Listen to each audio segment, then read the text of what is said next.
Oh wow, I'd forgotten about these three guys.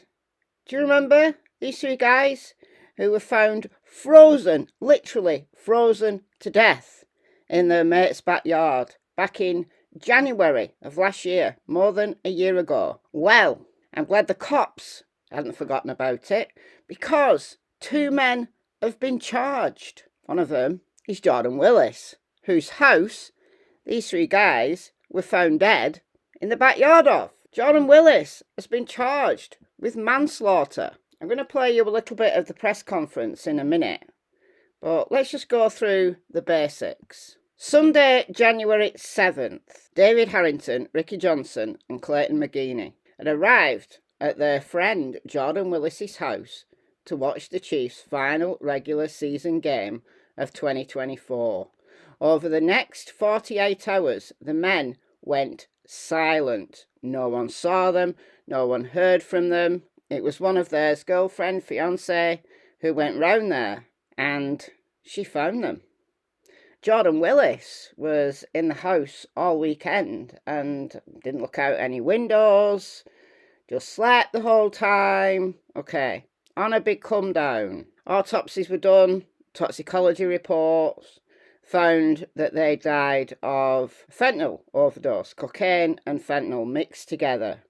Not good at all. It just went radio silent until now, because Jordan Willis and another man have been charged. According to court records, Jordan Willis and Ivory J. Carson have been charged with 3 counts of involuntary manslaughter and 2 counts of delivery of a controlled substance. Lots of evidence of drug abuse in that house. Court records indicate that it was Carson who supplied and sold the cocaine to Willis and the victims, and that his DNA was found on the bag of fentanyl. Carson is already in jail, held on a $100,000 bond. Willis, apparently, will be surrendering himself to law enforcement, and he will post a $100,000 cash bond. Let's see what happens. Okay, I'm going to play you a little bit of the press conference that happened an hour or so ago. I am Prosecuting Attorney Eric Zahn. With me is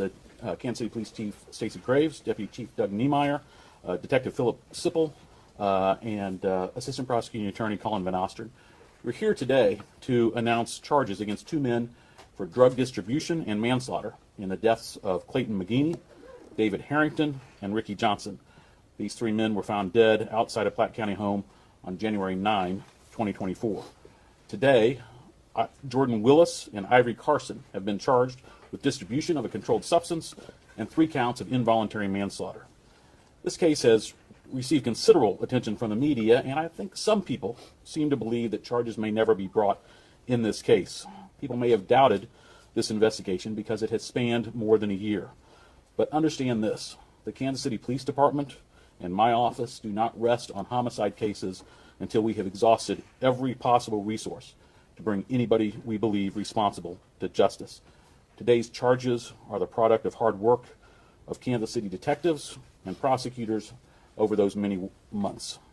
Let me summarize the probable cause statement in this case, and we will have copies of the charging documents, including the entire probable cause statement, for you after our statements here.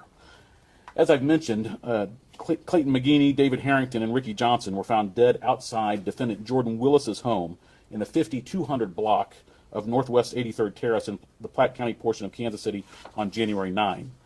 Mr. McGeeney's fiancée told police that Mr. McGeeney, Mr. Harrington, and Mr. Johnson had gone to Mr. Willis's home to watch the Kansas City Chiefs football game on January 7th. When she could not contact Mr. McGeeney, she went back to the home on January 9th and found at least 1 person dead on the back patio. Temperatures had dropped below freezing the night of the Chiefs game. Officers with the Kansas City, Missouri Police Department responded to that scene and found Mr. McGeeney, Mr. Harrington, and Mr. Johnson's bodies in the backyard of the home. Detectives then obtained consent to search the home. They found 2 plastic bags containing white powdery substances. The bags were tested by the Kansas City, Missouri Police Crime Laboratory. One of those bags contained cocaine, and the probable cause statement alleges that Mr. Willis was determined to be the major contributor of DNA found on that bag. The other bag contained fentanyl, and the probable cause statement alleges that Mr. Carson was determined to be the major contributor of DNA on that bag. The probable cause statement also recounts the statement of a witness who said he was at Mr. Harrington's home with Mr. Harrington, Mr. McGeaney, Mr. Johnson, and the defendant, Mr. Willis, the night of the football game, where he saw a large plate of cocaine allegedly supplied by Mr. Willis that everyone was using. The witness said Mr. McGeaney, Mr. Harrington, Mr. Johnson were going to Mr. Willis's home after the football game.